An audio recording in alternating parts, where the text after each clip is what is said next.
The conference room at Fort Bragg smelled like stale coffee and ambition. 37 officers sat around the massive oak table, their uniforms crisp, their medals gleaming under the fluorescent lights. Maps covered the walls. Satellite images flickered on screens. Outside, the North Carolina sun beat down on one of the most important military installations in the United States. But nobody was looking at the maps. Nobody was studying the intel. They were all staring at her. Sarah Chen stood at the back of the room, clipboard in hand, wearing the same plain gray uniform she wore every day. No medals, no ribbons, no rank insignia on her collar. To anyone walking past, she looked like an administrative assistant, a note-taker, someone who fetched coffee and made copies. That was exactly what they thought she was. "Can someone get us some water?" Colonel Morrison called out without even looking in her direction. He just waved his hand dismissively toward the back of the room. Sarah didn't move. She kept her eyes on the presentation at the front of the room, where a 2-star general was explaining their deployment strategy for a hostage situation in Yemen. The plan was falling apart. She could see it. The timing was wrong. The entry points were compromised. The intelligence was 3 days old, which in her world might as well be 3 years. But she said nothing. "Not yet." "Excuse me," Morrison said louder, finally turning to look at her. "Water now, please." A few officers chuckled. One of them, a captain with a thick Texas accent, muttered something under his breath. The man next to him grinned. Sarah met Morrison's eyes for just a moment. Then she quietly left the room. She returned 5 minutes later with a tray of water bottles. As she set them on the table, she heard the whispers. She always heard the whispers. Who is she anyway? Some analyst. Civilian, I think. Probably somebody's daughter. You know how it is. Just another desk jockey who thinks she belongs in the big room. Sarah handed Morrison his water. He didn't say thank you. He didn't even acknowledge her. She returned to her spot at the back, standing, always standing, while the men with stars and bars on their shoulders sat in leather chairs and made decisions. The general at the front continued. "Our teams will insert at 0300 hours. Intelligence suggests the hostages are being held in this compound here." He pointed to a building on the satellite image. "We'll have air support on standby and extraction ready at the coast." Sarah's jaw tightened.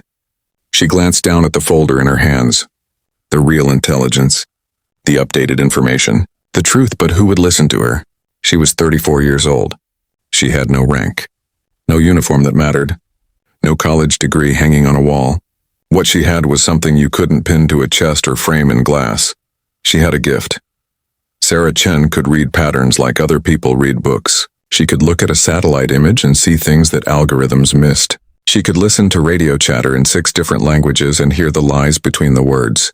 She could predict enemy movements with an accuracy that made computers look like children guessing at a math problem. But none of that mattered if nobody would listen. The meeting dragged on. The officers debated. They argued about equipment, about timing, about backup plans. All of it wrong. All of it based on old information that would get people killed. Finally, Sarah took a breath. She stepped forward. "Excuse me, General." The room went silent. Not the respectful silence that follows a commanding officer. The awkward, annoyed silence that comes when someone interrupts who has no business interrupting. General Patterson turned slowly. He looked at her like she was a stain on his map. "Yes?" His voice was ice. "The compound you're targeting," Sarah said, keeping her voice steady. "It's been empty for 2 days. The hostages were moved to a secondary location 7 miles west. You could have heard a pin drop." Morrison laughed first. Then others joined in.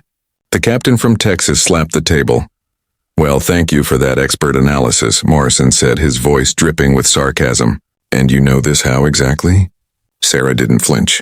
"Thermal imaging from yesterday shows no heat signatures in the primary compound. But there's unusual activity at a warehouse near the coast. Increased vehicle traffic. Communications chatter mentions a new garden, which is code they've used before for relocation." Patterson's eyes narrowed. "And where did you get access to thermal imaging from yesterday?" "I requested it," Sarah said simply. "You requested it." Morrison stood up now, his face reddening. "You requested classified satellite intelligence. You, a civilian contractor with no clearance level, no authority, and no business being in this room in the first place." "I have clearance," Sarah said quietly. "Top secret SCI, same as everyone here." That stopped Morrison for half a second. But only half. I don't care what paper you have, he snapped. I care about the chain of command. I care about experience. I care about people who've actually been in the field, not pushed papers in some basement office. I've been in the field, Sarah said. Oh, really? Where? When? Morrison crossed his arms. Several officers were grinning now, enjoying the show. Sarah knew she shouldn't answer. She knew she should just sit down, stay quiet, let them make their mistakes. That's what she'd been told 100 times before.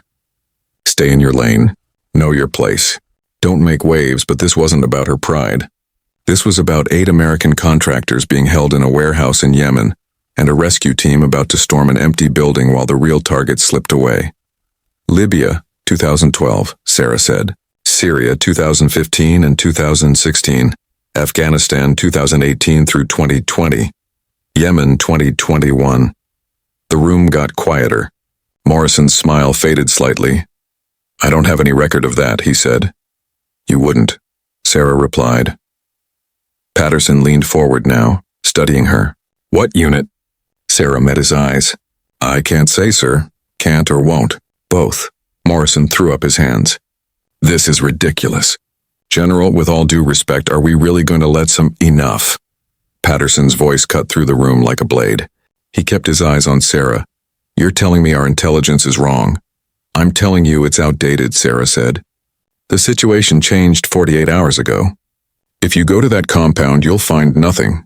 And by the time you regroup, the hostages will either be dead or moved again. And you know this because you can read some thermal scans and listen to radio chatter? I know this because it's what I do, sir. Patterson studied her for a long moment. The room held its breath. Then he turned to his aide. Get me the updated thermal imaging and the communications intercepts from the last 72 hours. Morrison's mouth fell open. General, you can't be serious, my Colonel Morrison, Patterson said coldly. Sit down. Morrison sat. The aide rushed out. 5 minutes later, he returned with a laptop. He set it in front of Patterson, who studied the screen. His expression didn't change, but Sarah saw his jaw tighten. He looked up at her. Where exactly is this warehouse? Sarah stepped forward and pointed to a location on the map. Here, 7 miles west of the original compound. It's owned by a shipping company that's a front for the same group holding the hostages. And you know this how? I've been tracking them for 3 years, sir.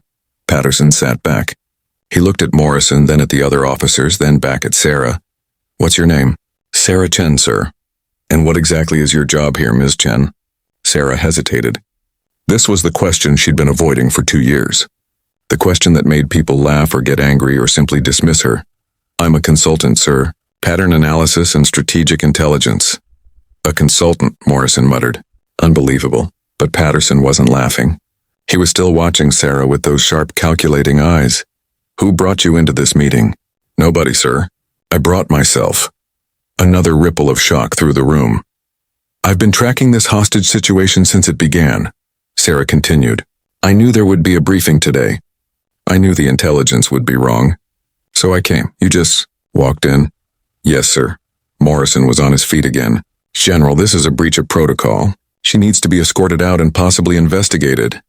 She also might have just saved 8 American lives, Patterson interrupted. He stood up, still looking at Sarah. Ms. Chen, I'm going to ask you a direct question, and I want a direct answer. Yes, sir. If we follow your intelligence instead of the official briefing, what happens? Sarah didn't hesitate. You'll find the hostages. You'll extract them. And you'll do it before the 72-hour deadline expires and they start executing people. And if you're wrong, then you can throw me out of this building and make sure I never work in intelligence again. Patterson smiled. It wasn't a warm smile. It was the smile of a man who'd just found something interesting. All right, Ms. Chen, he said. You've got my attention. Now tell me exactly how we're going to get our people back. The mission launched 18 hours later. Sarah wasn't there. She wasn't allowed anywhere near the operational command center.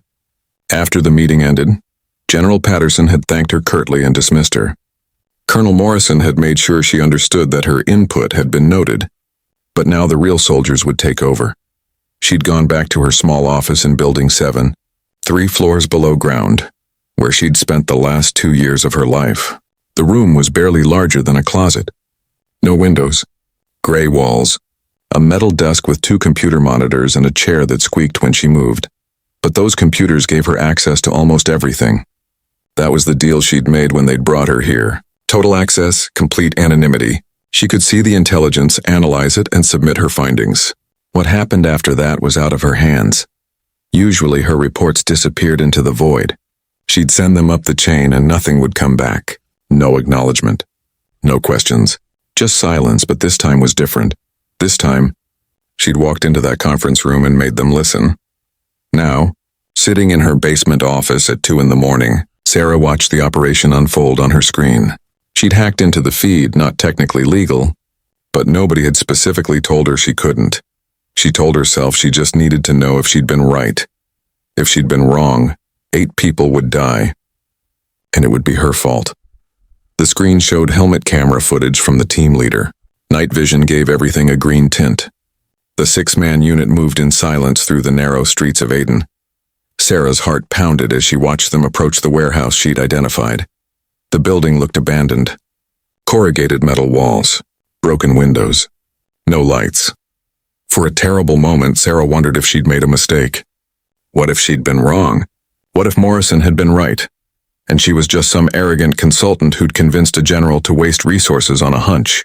Then the team breached the door. Gunfire erupted immediately. Sarah flinched at the sound even though she was 6,000 miles away. The helmet camera shook violently as the team leader moved through the warehouse returning fire. She heard shouting in Arabic. More gunshots. Then a voice in English, clear and strong. Americans. We're Americans. Don't shoot. The team found them in a back room. 8 contractors alive, terrified but alive. The extraction took 11 minutes.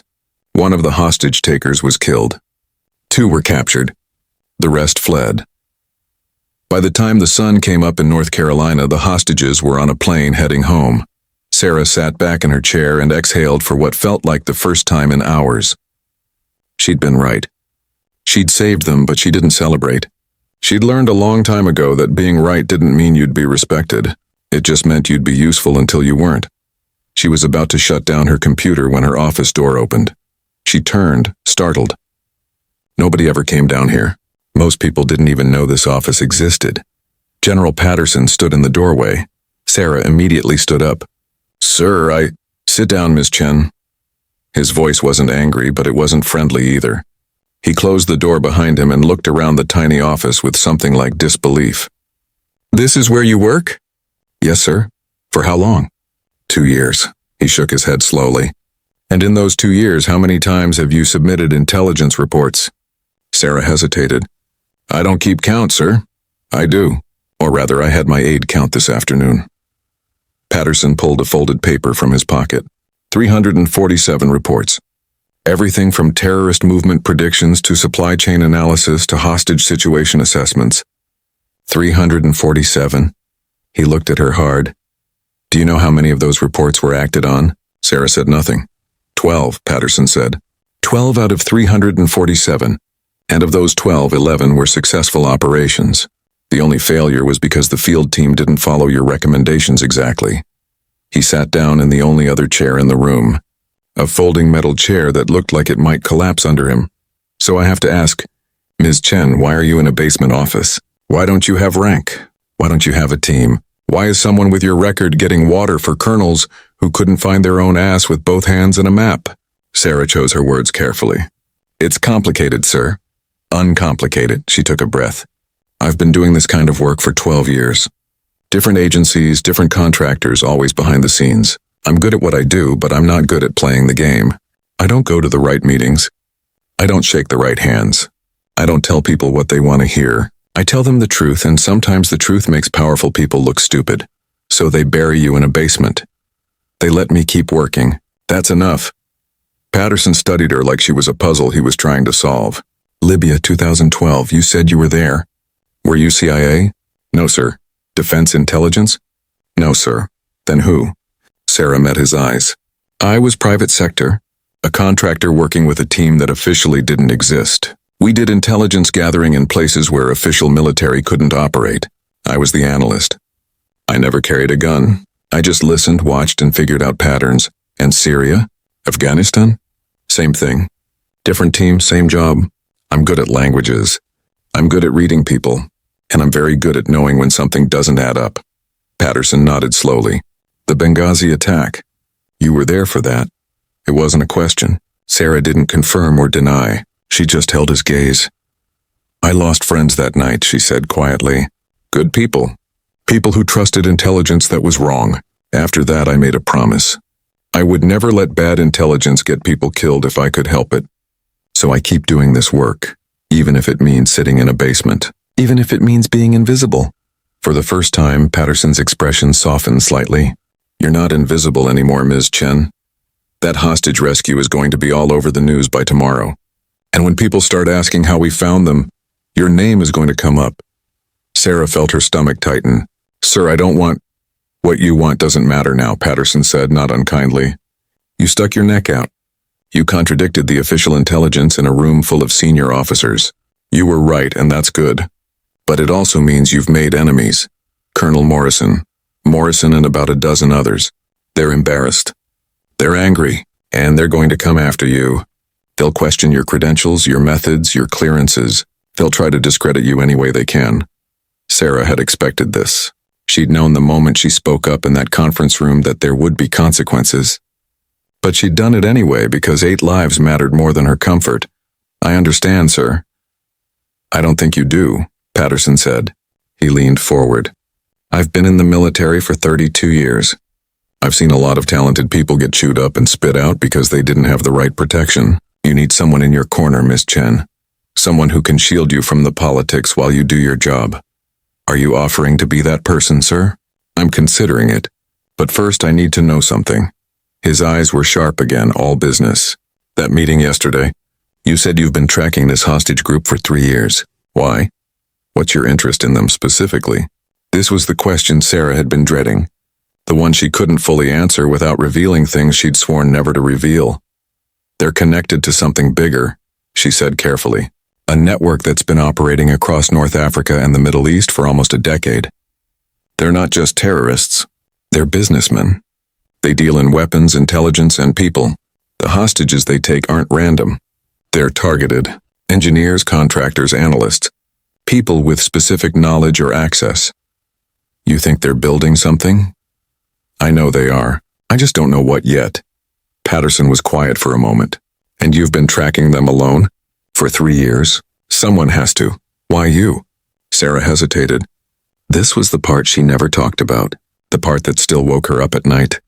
Because they killed my team, she said quietly. 4 years ago in Syria. We were gathering intelligence on a weapons shipment. We had good security, good protocols. But someone leaked our location. They hit us at dawn. Everyone died except me. The room was silent. Patterson's expression didn't change, but something shifted in his eyes. Understanding, maybe.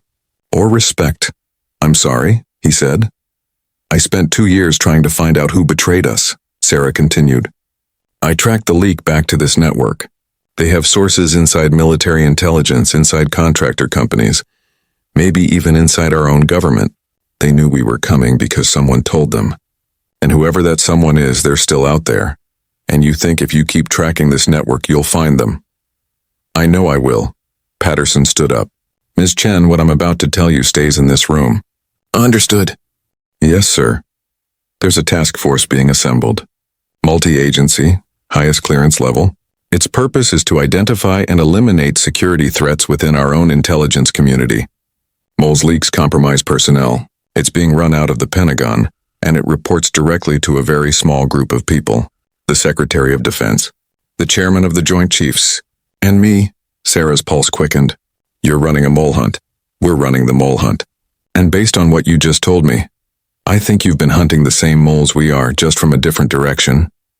He pulled a business card from his pocket and set it on her desk. It was plain white with just a phone number printed on it.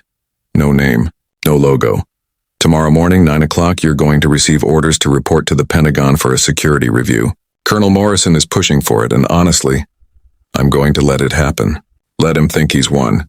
Let him think you're being investigated and buried, but I'm not. No, you're being transferred to my task force. Full access, full resources, and a team that won't dismiss you because you don't wear the right uniform. He moved toward the door, then paused. But I need to know right now, Ms. Chen, are you ready for this? Because once you're in, there's no going back. You'll be hunting people who have billions of dollars and unlimited reach. People who've already killed your team once. They won't hesitate to kill you too. Sarah didn't hesitate. "I'm ready, sir," Patterson nodded. "Good, pack up this office. You won't be coming back here." He opened the door, then looked back one more time. "And Ms. Chen, welcome to the fight." After he left, Sarah sat alone in her basement office, staring at the white business card on her desk. Her hands were shaking, but not from fear. For the first time in 4 years, she felt something she'd almost forgotten: hope. Outside, the first light of dawn was breaking over Fort Bragg. Soldiers were waking up, starting their routines, preparing for another day of training and protocol. But Sarah Chen was done with routines. She was done being invisible. The people who killed her team were out there, and now she had the resources to find them. She picked up the card, memorized the number, and then burned it in the metal trash can beside her desk, just like she'd been trained to do. Tomorrow, the real work would begin. The Pentagon security review took 4 hours. Sarah sat in a windowless room on the 3rd floor, answering the same questions over and over. Where did you get your intelligence? Who authorized your access? Why did you enter a classified briefing without permission? How did you obtain satellite imagery above your clearance level? Colonel Morrison sat across from her the entire time, arms crossed, a thin smile on his face. He thought he was winning. He thought this was her end. Sarah answered every question calmly, truthfully, and with just enough detail to satisfy protocol, but not enough to reveal anything that mattered. She'd been through interrogations before. This was nothing. When it was finally over, Morrison stood up and straightened his uniform. "Ms. Chen, pending the results of this review, your security clearance is suspended. You're not to access any classified systems or enter any restricted areas. You'll be contacted within 72 hours with our findings." He paused at the door. "I suggest you use that time to find a good lawyer and a new career." He left looking satisfied. Sarah waited until the door closed. Then she stood, gathered her things, and walked out of the building into the cold January morning. She took the metro to a coffee shop in Arlington, ordered black coffee, and sat by the window. At exactly 11 o'clock, her phone buzzed. "Unknown number," she answered without saying anything. "There's a car outside," a woman's voice said. "Gray sedan. Get in." The line went dead. Sarah looked through the window. A gray sedan was parked at the curb, engine running. She couldn't see the driver through the tinted windows. She finished her coffee, left a $10 bill on the table, and walked outside. The back door of the sedan opened as she approached. She got in. General Patterson sat in the back seat beside her. The door closed automatically. The car pulled into traffic. "How was the review?" he asked. "About what I expected," Sarah said. "Morrison thinks he's buried me." "Good, let him think that." Patterson handed her a tablet. "This is everyone we've identified so far as potential security risks. 37 names. Military personnel, civilian contractors, intelligence analysts. All of them have access to sensitive information. All of them have some connection to leaked operations over the past 6 years. Sarah scrolled through the list. Some names she recognized. Others were new. "You think one of these people sold out my team?" "I think several of them might have." "This isn't one mole, Ms. Chen, it's a network. People in different agencies, different positions, all feeding information to the same buyers. Your terrorist network is just one of their customers." Sarah's jaw tightened. "How long have you known?" "We started noticing patterns about 18 months ago. Operations failing for no clear reason. Intelligence getting to the enemy before we could act on it. Good people dying because someone was always one step ahead of us." Patterson's voice was hard. "It took us a year just to confirm we had a problem. Another 6 months to identify possible suspects. But we can't move against them without proof. And that's where you come in." The car turned onto a side street and pulled into an underground parking garage. They descended 3 levels, then stopped. The driver got out and opened Sarah's door. Patterson led her to an unmarked elevator. He pressed his thumb to a scanner. The elevator descended. "Where are we?" Sarah asked. "Officially, you're not. This facility doesn't exist." The elevator opened onto a corridor that looked like something out of a science fiction movie. White walls, LED lighting, security cameras every 10 feet. They passed through 2 more checkpoints before reaching a secure door. Patterson used a keycard and retinal scanner. The door opened onto an operations center that took Sarah's breath away. The room was massive. Dozens of workstations, each with multiple monitors. Huge screens on the walls showing maps, satellite feeds, communications intercepts. 20 people worked at various stations, all of them focused, all of them clearly very good at what they did. "Welcome to Task Force Lighthouse," Patterson said. "Our job is to find the leaks and plug them. Permanently." A woman approached from across the room. She was maybe 40, dark hair pulled back, wearing a crisp pantsuit. Her eyes were sharp and assessing.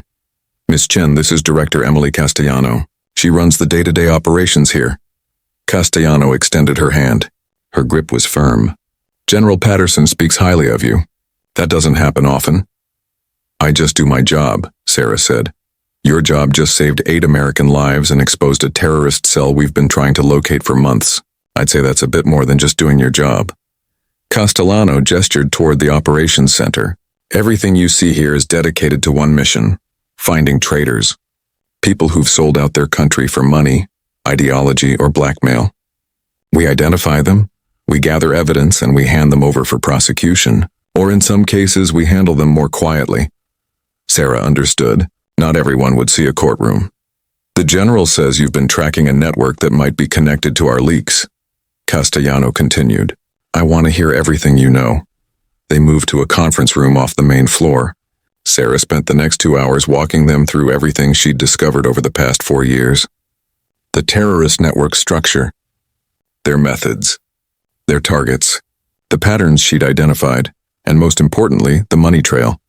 "They're not just stealing intelligence," Sarah explained, pulling up financial records on the room's display screen. "They're buying it. And they're paying very well. I've tracked payments totaling over $40 million in the past 3 years alone. That money is going somewhere. To someone. Can you trace it?" Castellano asked. "I've traced it through 17 shell companies, 6 different countries, and a dozen cryptocurrency wallets. But it always stops at the same place. A financial firm in Geneva called Meridian Strategic Holdings. On paper, they're a legitimate investment company. But they're also a clearinghouse for dirty money. They receive payments from the terrorist networks and distribute them to accounts all over the world." Patterson leaned forward. "And you think some of those accounts belong to our leaks?" "I know they do. I just can't prove which ones yet. Swiss banking laws make it almost impossible to get account holder information without a direct criminal warrant, and we can't get a warrant without probable cause." Castellano and Patterson exchanged a look. "What if I told you we already have someone inside Meridian?" Castellano said. Sarah's heart skipped. "You have an asset in Geneva?" "We had. Past tense." Castellano's expression darkened. 6 weeks ago our asset went dark. We haven't heard from her since. We sent someone to investigate. He found her apartment cleaned out. No signs of struggle, no indication of where she went. She either ran or someone made her disappear very quietly. What was she working on when she went dark?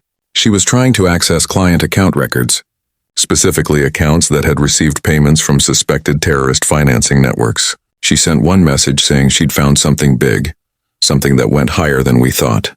Then nothing. Sarah felt a chill run down her spine. "You think she found evidence that someone high up is compromised?" "We think she found evidence and it got her killed," Patterson said bluntly. "And whoever killed her is still out there. Still leaking. Still getting people killed." He stood and walked to the window overlooking the operations center. 3 days ago, we lost a special forces team in Somalia. 8 men. The mission was classified at the highest level. Only 20 people knew the details. The team walked into an ambush that was clearly planned in advance. Someone told the enemy exactly where they'd be and when. Sarah closed her eyes. 8 more names. 8 more families destroyed. "We're done playing defense," Patterson continued. "We're done watching good people die while we collect evidence and follow protocols. We need to find these traitors now, and we need someone who can think like them, who can see patterns that others miss." He turned to face her. "We need you, Ms. Chen. What exactly are you asking me to do?" Castellano answered. "We want you to find our missing asset. Find out what she discovered, and use that information to identify who's leaking from our side. You'll have full access to everything we have. All our intelligence, all our resources, all our surveillance capabilities. No restrictions, no bureaucracy. Just results, and if I find them, then we stop them," Patterson said. "Whatever that takes." Sarah looked between them. This was it. This was what she'd been working toward for 4 years. A chance to find the people who'd killed her team. A chance to stop them from killing anyone else. But it was also dangerous. If there really was a high-level mole, someone with access to classified operations, then the moment Sarah started digging, that person would know. They'd come after her just like they'd come after the asset in Geneva. She thought about her team, about the people she'd lost in Syria, about their faces, their voices, their families who still didn't know the truth about what happened. She thought about the 8 hostages she'd just saved, about the Special Forces team that had died 3 days ago, about all the people who would die in the future if nothing changed. The choice was easy. "When do I start?" Sarah said.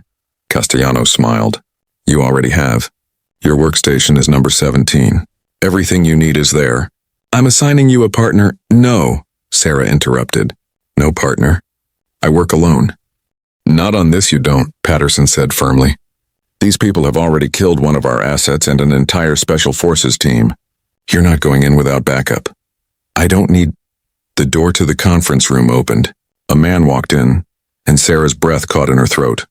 He was tall, maybe 6'2", with the kind of build that came from real combat, not just gym workouts. His face was weathered, scarred along the left jaw. He moved like a predator, graceful and alert. And his eyes, cold blue eyes that had seen things most people couldn't imagine, locked onto Sarah with an intensity that made her want to step back. "Ms. Chen, meet Marcus Devane," Castellanos said. "Former Delta Force, former CIA Special Activities Division. He's one of our best field operatives. He'll be working with you." Marcus didn't offer his hand. He just studied her like he was deciding whether she was worth his time. "No offense," he said, his voice rough like gravel, "but I don't babysit analysts." "Good," Sarah shot back, "because I don't need a babysitter. I need someone who can stay out of my way while I work." Marcus's eyes narrowed. For a moment, the room was tense. Then he smiled, just slightly. "Fair enough." Castellano looked between them. "You two are going to Geneva tomorrow. You'll investigate what happened to our missing asset and follow whatever trail she left behind. Marcus handles security and field operations. Sarah handles intelligence and analysis. You keep each other alive and you bring me answers, clear?" "Clear," they said in unison. Patterson walked to the door. "One more thing. The people you're hunting have unlimited resources and no conscience. They've infiltrated our intelligence services, our military, maybe even this task force. Trust no one outside this room. Watch your backs. And if you find proof, solid, undeniable proof of who's leaking, you bring it directly to me or Director Castellano." "No one else," he left. Castellano followed a moment later, leaving Sarah and Marcus alone in the conference room. Marcus crossed his arms. "So, you're the analyst who walked into a general's briefing and made 37 officers look like idiots." "They made themselves look like idiots," Sarah said. "I just pointed it out. And now you think you can find a mole that's been hiding for years." "I don't think." "I know." Marcus studied her for another long moment. Then he nodded. "All right. Let's see what you've got." They walked out to the operations center together. Workstation 17 was in the corner away from the others. 2 chairs, 6 monitors, and enough computing power to hack into almost anything. Sarah sat down and started pulling up files. Marcus stood behind her watching. "Geneva," he said. "You ever been?" "Twice, you?" "Too many times to count." He paused. "The asset we lost, her name was Rachel Kearney. She was good. Smart, careful, experienced. If someone got to her, it wasn't easy." Sarah opened Rachel's last communication file. She read the message that had been sent 6 weeks ago, just hours before Rachel went dark. Found the account. "Payment trail leads to DC. High level. Very high. Need confirmation before I report. Will update in 24 hours. There had been no update. Sarah's fingers flew across the keyboard, pulling up banking records, cross-referencing payments, tracking digital footprints that most people wouldn't even know to look for. Marcus watched in silence. After about 20 minutes, he spoke. "You really think you can find her?" Sarah didn't look up from her screens. "I'm going to find who killed her, and then I'm going to make sure they pay for it." Marcus smiled again, and this time it reached his eyes. "You know what? Maybe you're not just another analyst after all." "No," Sarah said quietly, her eyes fixed on the data flowing across her screens. "I'm really not. Outside the secure facility in an office building just 4 miles away, a phone rang. A man answered. He listened for exactly 30 seconds. Then he said one word. Confirmed. He hung up and opened his laptop. He typed a single encrypted message and sent it to an address that would disappear 30 seconds after the message was received. The message was simple. Chen is active. Geneva tomorrow. Advise. 4,000 miles away in a chateau outside Geneva, another man read the message on his phone. He smiled and poured himself a glass of very expensive wine. Fascinating, he said to the empty room. They're sending the little analyst to find their missing spy. How very unpredictable. He made a phone call. It was answered immediately.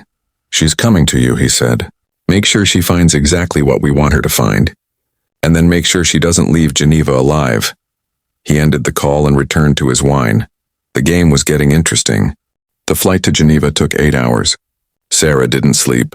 She sat in the business class seat that Marcus had secured, her laptop open, reviewing everything they knew about Rachel Kearney. The woman had been 42 years old, 15 years with the CIA before transferring to Task Force Lighthouse. No family, no close friends, just the job. She'd been perfect for deep cover work because she had nothing to lose and no one to miss her. Except now she was gone, and Sarah was supposed to figure out why. Marcus sat across the aisle, eyes closed, but Sarah could tell he wasn't sleeping either. He had that quality that all experienced operators had, the ability to look relaxed while staying completely alert. Every time someone walked past their seats, his eyes would open just a fraction, just enough to assess the threat. You're going to burn out your brain before we even land, he said without opening his eyes. I'm fine. You've been staring at that screen for 6 hours straight. I said I'm fine. Marcus opened his eyes and looked at her. Rachel was my friend. We worked together for 3 years before she took the Geneva assignment. She was smart, careful, and paranoid in all the right ways. If someone got to her, it means we're walking into something serious. So I need you sharp, not exhausted. Sarah closed her laptop. How did she end up in Geneva? She volunteered. We needed someone inside Meridian Strategic Holdings, and she had the background for it. Finance degree from Yale. Investment banking experience, spoke 4 languages. She got herself hired as a senior analyst. Spent 18 months building her cover, gaining trust, working her way closer to the sensitive files. And then she found something. And then she disappeared. Marcus's jaw tightened. I should have pulled her out when she sent that last message. Should have told her to run. But I wanted confirmation. I wanted to know for sure before we acted. It's not your fault. Yeah, it is. And that's why I'm going to find whoever killed her and make them pay for it. The intensity in his voice made Sarah look at him differently. She'd assumed he was just another soldier following orders, but this was personal for him too. We'll find them, she said quietly. Damn right we will. They landed in Geneva at 7 in the morning local time. The city was covered in January snow, the Alps rising like white teeth in the distance. They took a taxi to a safe house in the old town, a 3rd-floor apartment overlooking the Rhone River.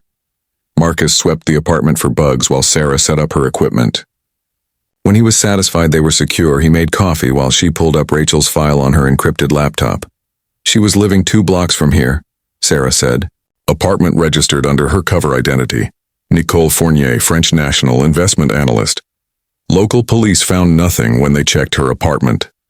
No signs of struggle, no blood, no indication of foul play. She just vanished. People don't just vanish, not without leaving some trace. Sarah pulled up surveillance camera footage from the street where Rachel had lived. There, 6 weeks ago, the night she went dark. There she is.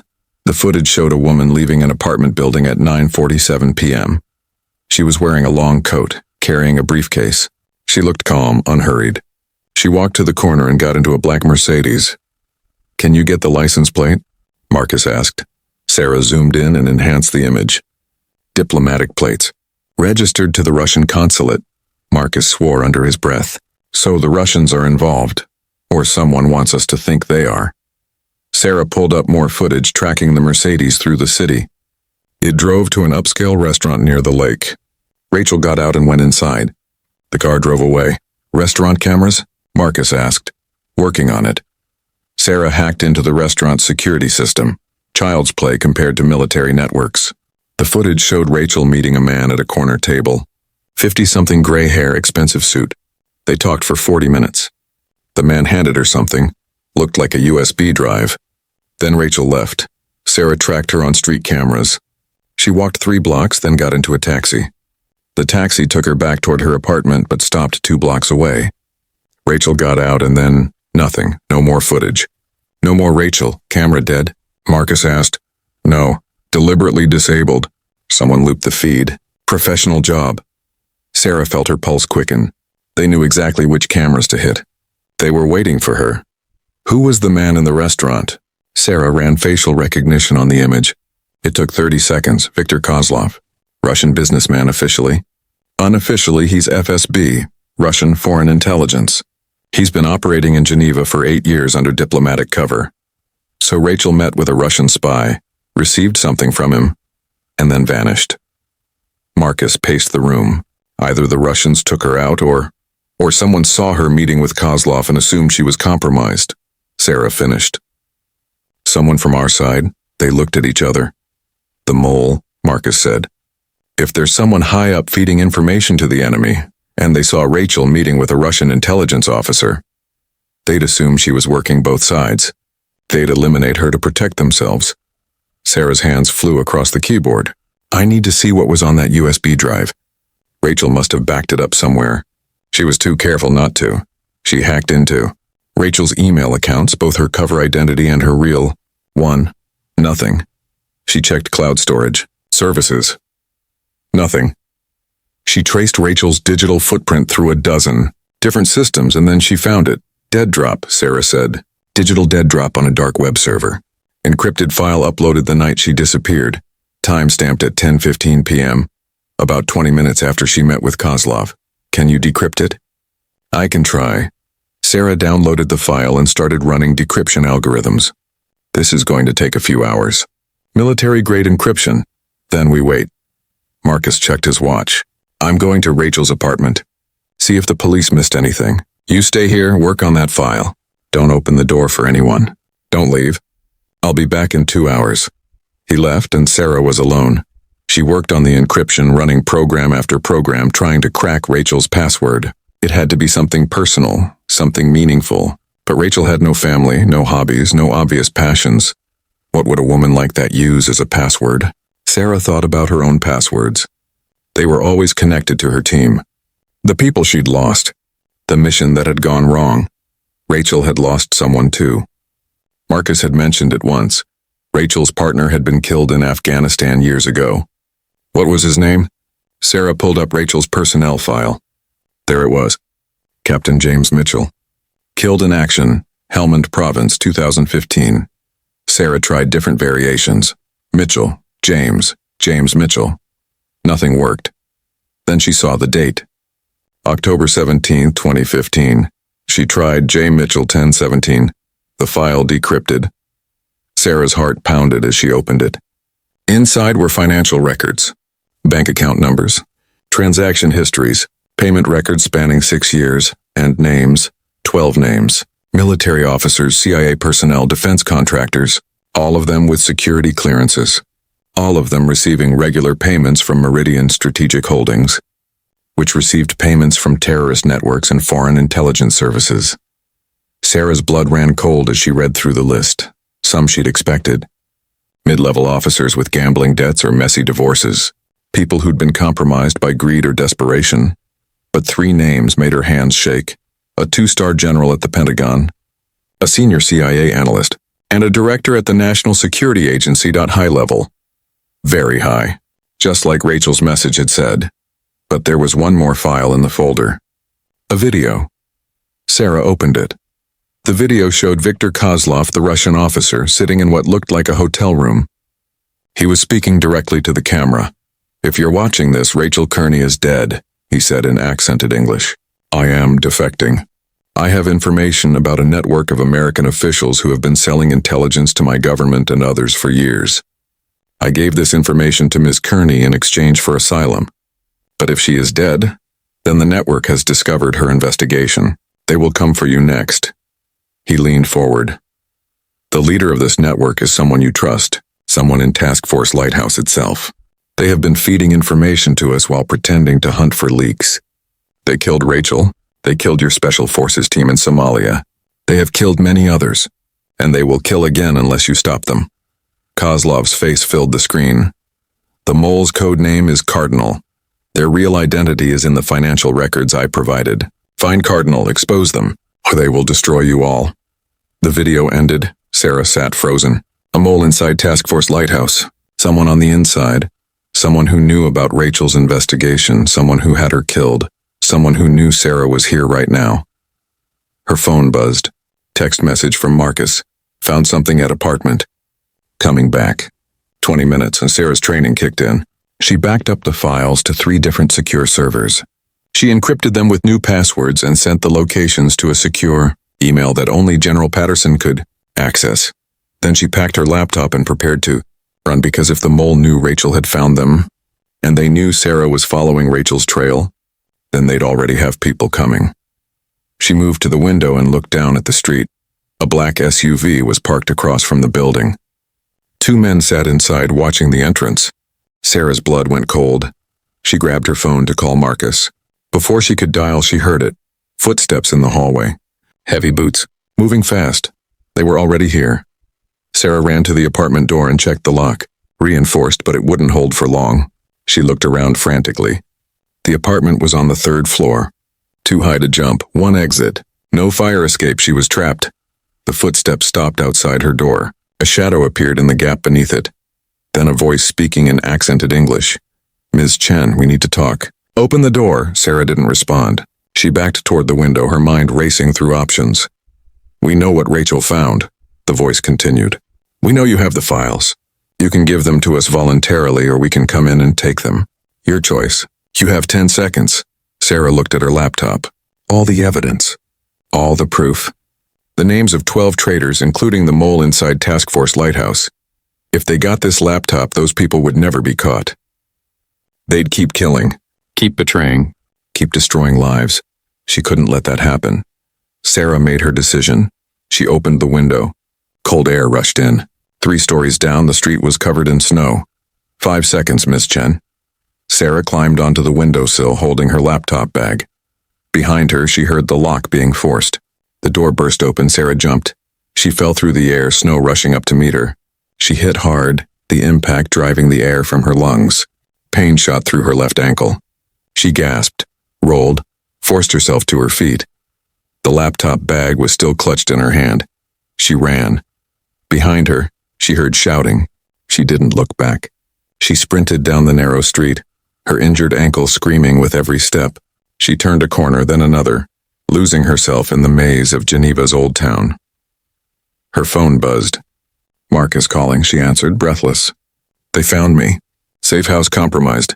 I have the files. Rachel's files, everything. Where are you? Old Town running, they're following. Get to the cathedral. St. Pierre's. I'll meet you there. 10 minutes. The line went dead. Sarah kept running. Her lungs burned. Her ankle throbbed. But she didn't stop. She reached the cathedral and ducked inside. The ancient building was nearly empty. A few tourists. An old woman lighting candles.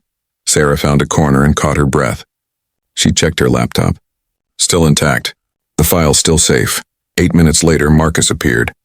He took one look at her, snow-covered, limping, terrified, and his expression hardened. Tell me, he said. Sarah opened her laptop and showed him everything. The financial records. The names. Kozlov's video. Marcus's face went pale as he read. A mole in Lighthouse, he said quietly. Rachel found proof and they killed her for it. And now they know I have it, Sarah said. We can't trust anyone. We can't call Castellano. We can't call Patterson. We don't know who Cardinal is. Marcus thought for a moment.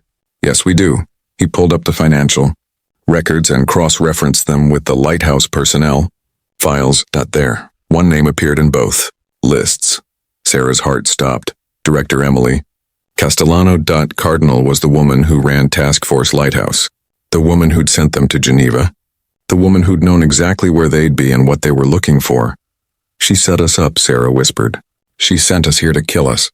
Just like she killed Rachel. Marcus's jaw clenched. She's been running this network the whole time. Pretending to hunt for leaks while she was the biggest leak of all. We have to get this evidence back to Patterson. He's the only one we can trust. Castellano will have people watching every airport, every train station, every border crossing. The moment we try to leave Switzerland, we're dead. Sarah thought fast. Then we don't leave. We transmit the files. Encrypted burst transmission, bounced through multiple servers. We send it directly to Patterson's personal email. When he sees this, he'll know what to do. And then we disappear until Castellano is arrested. Marcus nodded. Do it, send everything. Sarah set up the transmission. It took 3 minutes to configure. Then she hit send. The files bounced through 17 servers across 12 countries before landing in General Patterson's inbox. Done, Sarah said. Now we run. They left the cathedral through a side door. The snow was falling harder now, covering their tracks. They made it 2 blocks before Marcus grabbed Sarah's arm and pulled her into an alley. What? He put his finger to his lips, then pointed. Down the street, 4 men in dark coats were moving in a search pattern. Professional, military. Castellano's team. Marcus and Sarah pressed themselves against the cold stone wall and waited. The men passed within 10 feet of their hiding spot. When they were gone, Marcus pulled out his phone. He made a call. It's Devane. I need extraction. Geneva. Compromised. Yes, highest priority.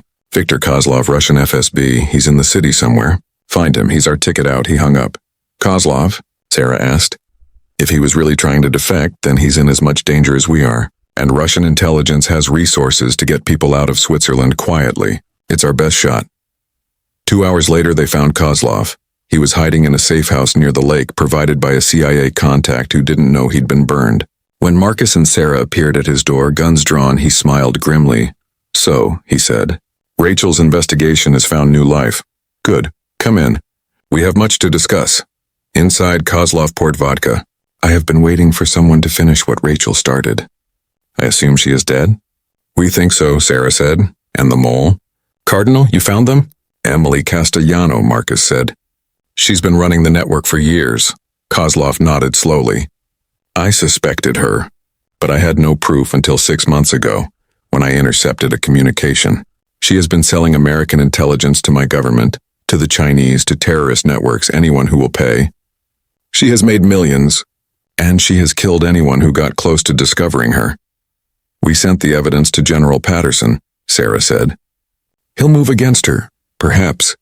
Or perhaps Cardinal has already anticipated this. She did not survive so long by being careless. As if on cue, Sarah's phone buzzed. Message from Patterson, files received. Evidence confirmed. Castellano being arrested within the hour. Stay safe. Help is coming. Sarah showed the message to Marcus. He exhaled slowly. It's over, he said. But Kozlov was shaking his head. No, my friend. It is not over. Cardinal was the leader, yes. But there are 11 others on that list. 11 more traitors who will now know they are exposed. They will run. They will fight. And some of them have the power to start wars to protect themselves.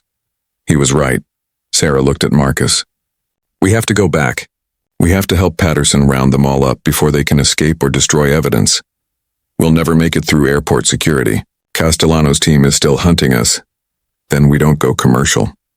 Sarah turned to Kozlov. You said you wanted asylum. Help us get back to the United States and we'll make sure you get it. Kozlov smiled. I have a plane, private. It can reach American soil in 12 hours. But there is a price.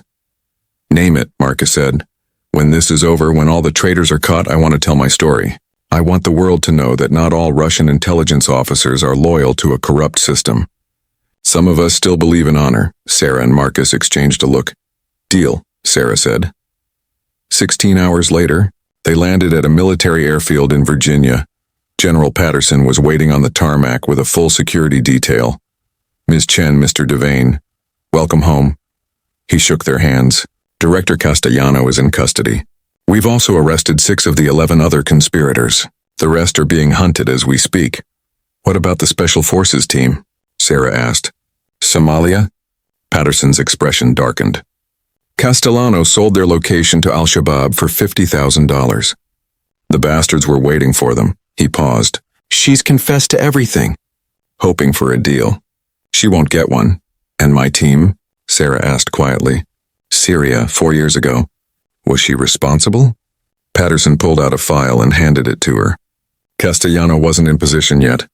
But one of her network was a CIA officer named Robert Marsh. He's been arrested. He admitted to selling your team's location to a Syrian militant group. Sarah's hands shook as she opened the file. There was his photo.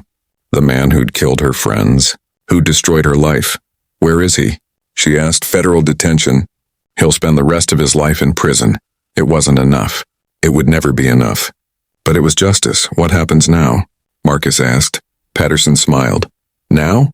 You two just dismantled the largest intelligence leak in American history. You exposed a mole at the highest levels of our security apparatus. You saved countless lives and avenged the ones that were lost. He gestured toward a black SUV. Now you get promoted. 3 months later, Sarah Chen stood in a Pentagon briefing room. The room was full. Generals, admirals, intelligence directors, the Secretary of Defense, even the Vice President was there via secure video link. And they were all listening to her. Sarah pointed to the display screen showing a terrorist network map. Based on intercepted communications and financial analysis, we believe the next attack will target shipping lanes in the Persian Gulf. I recommend increased naval patrols and enhanced surveillance of these specific coordinates. General Patterson, now chairman of the Joint Chiefs, nodded. Make it happen, Ms. Chen. Anything else? Just one thing, sir. We've identified a new pattern in weapons trafficking from Eastern Europe. I'll have a full report on your desk by tomorrow. Outstanding. Thank you, Ms. Chen. The meeting ended. Officers filed out, several of them nodding respectfully to Sarah as they passed. She was no longer invisible. She no longer stood in the back of the room. She had a seat at the table now. A real voice. Real authority. Marcus was waiting in the hallway. He'd been promoted too, now running field operations for the reconstituted Task Force Lighthouse. Not bad for someone who used to fetch water for colonels, he said with a grin. Sarah smiled. Not bad for someone who didn't want to babysit analysts. They walked together toward the exit. Outside, Washington, D.C. stretched out beneath a clear spring sky. You ever wonder what Rachel would think? Marcus asked quietly. If she could see what we did with what she found, I think she'd say it's about damn time someone finished the job. Yeah, she would. They reached the parking lot. Sarah's phone buzzed. New intelligence. New patterns. New threats. The work never stopped. There would always be another leak to find, another traitor to catch, another mission to complete. But now Sarah wasn't alone in a basement. She wasn't invisible. She had resources, authority, and a team that respected her. Most importantly, she had a purpose. Same time tomorrow, Marcus asked. Same time tomorrow, Sarah confirmed. She got in her car and drove away from the Pentagon. In her rearview mirror, she could see the building getting smaller. But ahead of her, the road stretched out wide and clear. No rank. No recognition. That's what they'd said about her. But when she spoke now, even 4-star generals listened, and she was just getting started.